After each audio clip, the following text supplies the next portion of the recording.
Right sizing committee کے سفارش پر کام شروع، 6000 سرکاری ملازمین کے متاثر ہونے کا خدشہ۔ رائٹ سائزنگ کمیٹی کے سفارش پر سول سروینٹس ایکٹ 1973 میں ترمیم پر کام شروع کر دیا گیا۔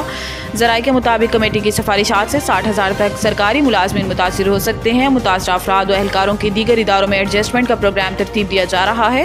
ذرائع کا کہنا ہے کہ پہلے مرحلے میں متاثرہ ملازمین کا سرپلس پول بھی بھیجا جائے گا اور دوسرے مرحلے میں سرپلس ملازمین کو دوسرے محکموں میں بھیجا جائے گا۔ سرپلس ملازمین و افسران کو گولڈن ہینڈ شیک بھی دیا جائے گا۔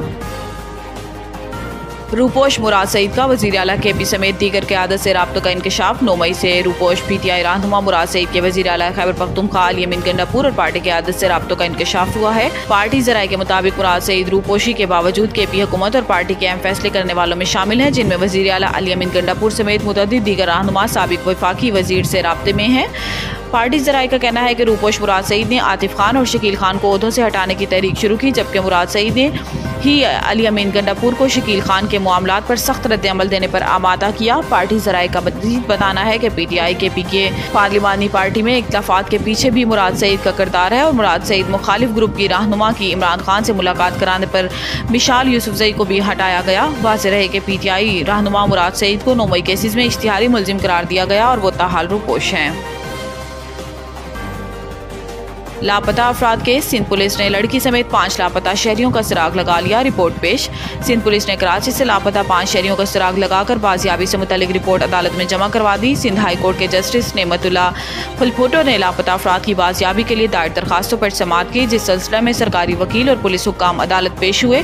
پولیس نے عدالت میں ایک لڑکی سمیت 5 لاپتہ شہریوں کی بازیابی سے متعلق رپورٹ پیش کی، جس میں بتایا گیا ہے کہ لڑکی سمیت کراچی کے مختلف علاقوں سے لاپتہ 5 شہریوں کا پولیس نے سراغ لگایا ہے۔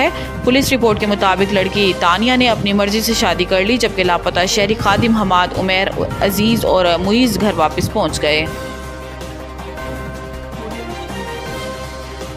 نئی آئی پی پیز کے بعد کیپیسٹی پیمنٹ میں 2142 ارب روپے کا اضافہ۔ بجلی کے شعبے میں مالی سال 2017 میں کیپیسٹی پیمنٹ ادائیگی کی صلاحیت کا حجم 384 ارب روپے تھا، جو نئی آئی پی پیز کے اضافے کے بعد بڑھ کر 2142 ارب روپے بڑھ گیا۔ 2015 سے بجلی کی اوس استعمال 15,000 میگا واٹ رہا، جبکہ مجموعی پیداواری صلاحیت 20,000 میگا واٹ تھی، جس پر کیپیسٹی پیمنٹ کی مد میں لاگت 200 ارب روپے تھی۔ گو کہ 2024 میں بجلی کی اوس طلب 13,000 میگا واٹ ہی رہی، لیکن پیداواری صلاحیت 43,000 میگا واٹ تک پہنچی، جس سے کیپیسٹی پیمنٹ میں 2142 ارب روپے کا اضافہ ہو گیا۔ 2015-16 میں طے ٹیرف کے مطابق اوس کیپیسٹی ٹیرف 2.78 روپے فی یونٹ تھا، لیکن اب 2015 کی پاور پالیسی کے تحت نئے پاور پلانٹس اضافہ کے ساتھ آئندہ مالی سال 2025 کے لیے کیپیسٹی ٹیرف بڑھ کر 18.39 روپے فی یونٹ ہو گیا ہے۔ نوید ٹکا شاپ، منشی محلہ چوک۔ نیا انداز، نیا ذائقہ اور معیار ایک ساتھ۔ نوید ٹکا شاپ اپنا پیغام دیتے ہیں، ریٹ وہ جو ہر کسی کی پہنچ میں۔ نوید ٹکا شاپ کی نئی آئٹم میں فش ٹکا، چکن پکوڑا، سجی، چکن ٹکی، آلو چکن ٹکی، شامی کباب، بہترین اور صاف ستھرا ماحول، ذائقے دار بہترین کھانوں کا مرکز، ایک بار ضرور آزمائیں۔ نوید ٹکا شاپ، منشی محلہ چوک، مندی بہاؤدین۔